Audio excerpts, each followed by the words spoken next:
Okay na guys, long time no here or no update. Pasensya na po, medyo busy lang. Jom Soriano here. At ito po ang ating usapang darts. This time wala munang 501 practice, update lang tayo dun sa ating mga darts collection. Medyo kumonti na po sila, no? And again guys, maraming salamat po dun sa loyal na subscribers natin. I think 260 na tayo. Maraming salamat. Matagal tayong hindi nakagawa ng video. So anyway, update lang tayo. Update lang guys. So yun lang muna kasi busy pa. Anyway, ayan guys, isa-isahin natin yung natitirang darts collection natin.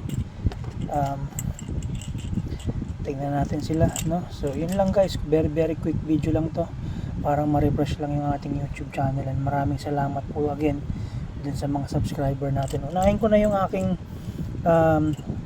darts na recently naka-place tayo sa Barangay Fiesta Darts Tournament sa amin sa Comembo. Nag second place tayo dahil hindi tayo pinalad matamaan sa last 3 darts natin yung double top. But anyway, ayan guys, si Phil Taylor, may special point siya na 34mm, front load siya, power 80 itong Phil Taylor natin na to. Tapos dito yung sa taas, ito sa may hinlalaki ko, andyan yung nakalagay na power, dyan nakalagay yung grade nya. Ito yung setup ko nito nung ginamit ko sa palaro. Short na K-Flex, kulay blue. So isa 23 grams yan. Sumunod naman guys, ito mostly na naiwan sa atin 24 grams guys. Anyway, itong isang to, may history din tayo rito dahil ginamit din natin ito. Ginamit natin to sa Inter-Barangay Tryout sa Barangay Comembo last year, wherein napili tayo unfortunately dahil sa scheduling problem sa trabaho, hindi tayo nakalaro. Ayan, 24 grams to Harrows Torpedo. Meron siyang 42mm na Winmau points. Ayan, so ilang 183 nang binigay sa atin itong 24 grams na to. Yan, mostly ng mga naiwan natin darts collection nagbigay sa atin ng magandang laro, no? Prestige kumbaga. Hindi tayo nag-champion palagi, but anyway, ganun pa rin, at least meron, di ba? Eto guys, isa pa to sa players inter team dun lang sa lugar namin. Nag second overall yung team namin, gamit ko tong darts na to. Tawag dito Chameleon Alira, 24 grams. Ayan, meron siyang 38mm na mission point. Tapos same setup lang siya dun sa may Phil Taylor ko ito. Kaya lang hindi siya integrated. So crystal siya, tapos number 6 na Robson plus plates. Ayan, ayan ang setup niya. So tatlo na, nakatatlong darts na tayo guys. Kapit lang. Pasensya na, may electric pan kasi mainit pa, no? Next stop, ito isa sa mga bagong darts natin. Ruthless Blue Falcon ba o Blue Eagle? Blue Falcon yata ito. 23 grams, tapos may special points na rin siya na 32mm lang, maiksi lang siya.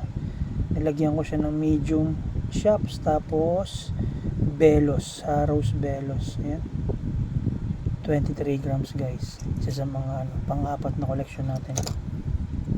Eto, nakakuha na rin to ng second place sa Mimo, dun lang din sa lugar namin. Tawag dito Winmau Wildcats.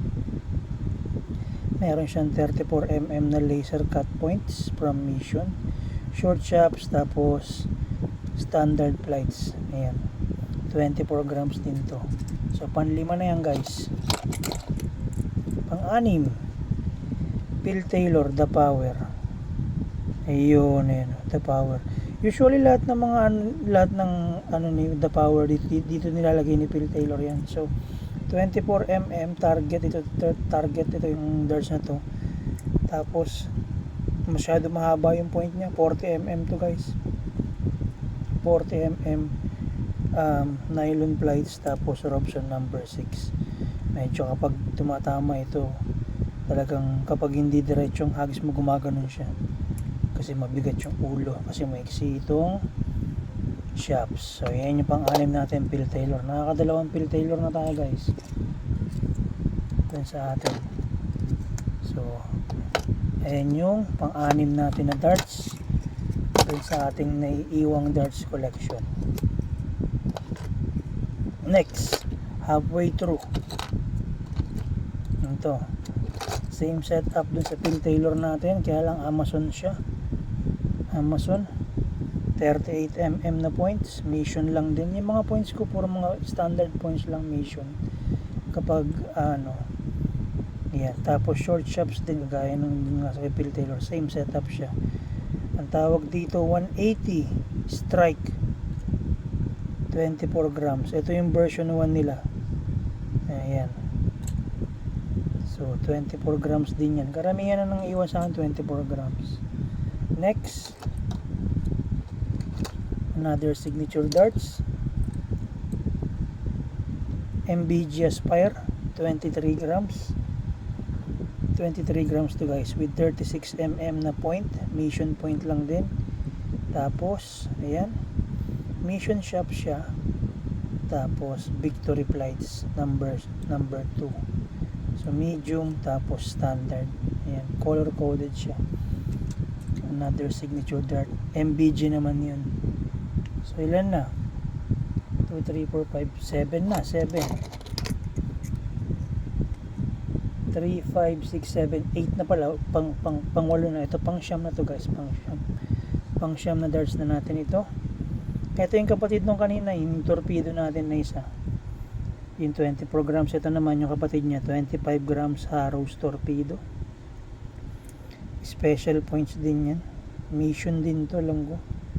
Yung may mga design 38mm crystal, tapos plus plates din siya, standard yan, 38mm yan. So yan, 25 grams yan guys. Yan yung pinakamabigat kong darts, 25 grams. So yan, pang siyam na darts na natin yan.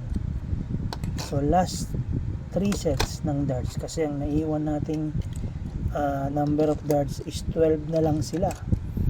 Samantalang dati meron tayong almost 50 mahigit na set. But anyway, eto guys, old and reliable darts ko to, hindi ko binibitawan. Pinakamagaang kong darts ito, yung Harrows Graphite, 22 grams. May Q-Sol touch point siya na 38mm.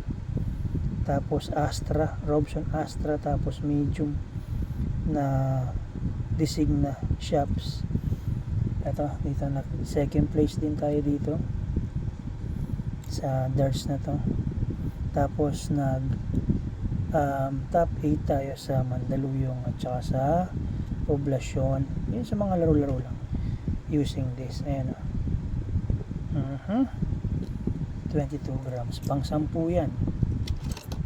Pang 11 guys, pang 11. Isa sa pinakamagandang darts na hindi ko binibitawan.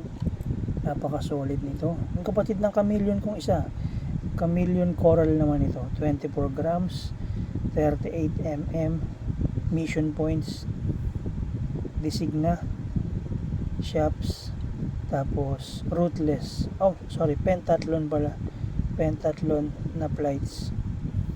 Yan, standard. Ito, ang ganda ng hinagis ko rito nung ginamit ko to sa palaro sa, saan ba ito? Saan ba to? Doon sa may Pasig. Sa Pasig, doon sa may Kalawaan, sa Kalawaan. Yan, isa sa pinakamagandang darts ko. Pang 11 na to, pang 11. And lastly, another signature darts. Ito hindi ko rin ito mabitawan kasi napakagandang darts din ito. MBG Authentic, 24 grams din siya, kulang lang sa linis. Hindi ko nalilinis to eh. Tapos ayan, naka arrows na point to, arrows na point na yan, sniper points, arrows 34mm. So napakagandang darts, short shops, tapos victory plates din siya 24. So 12, yan na lang yung naiiwan nating darts collection. 12 na lang sila guys, 12.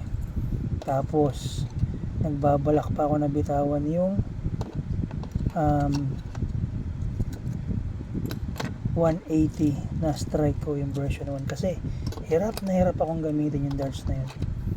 Hirap na hirap akong gamitin siya. Sa ngayon, mostly yung ginagamit ko sa laro ito. Phil Taylor. Medyo magandang bigay sa akin ng front load siya. Tapos ito, may curve siya dito. Yan, ang ganda. So ito, K-Flex. Kailangan lang natin bumili ng bagong K-Flex. May K-Flex na parang ganito ang style. Para siyang tawag nito, K-Flex na ganito ang style, ganito. Yung parang plastic ang style. Ganun yung gusto kong bilhin. Kasi ito medyo malutong siya. Nadali na nga siya. Ayan o. Ayan, natamaan siya. But anyway, ayan guys, umaba na tayo ng 12 minutes. But anyway, para sa ating bagong video, ito ngayon yan, yung darts update lang tayo, no? Dito sila sa tackle box natin. So 1 week prior to a competition, ang ginagawa ko, namimili na ako ng isang darts na gagamitin ko doon sa sasalihan ko. Tapos 1 linggo ko siyang papracticein. Siya lang ang gagamitin ko 1 linggo, para pagsalang mo dun sa laro, medyo gamay-gamay mo na yung hagis sa kanya. Kung ano yung setup niya, yun na rin yung hindi ko na ginagalaw. Kung masira man, same pa rin ang ilalagay ko dun. Same shop, same style ng shop, same style ng plates. Para lang kung ano yung ginamay mo ng 1 buong linggo, ayun pa rin yung setup mo. So yun, ayun yung style ko guys pag lumalaro tayo. Anyway, hinabot na tayo ng almost 30 minutes dito sa ating darts update. Again guys, maraming salamat kung mapapanood nyo to sa YouTube. Please like and subscribe, and pa-share na rin po pag na-share natin to sa ating darts GC. So again guys, this is Jom Soriano. Tapos na po yung ating usapang darts, and maraming salamat po. God bless you guys. Happy darting sa ating lahat.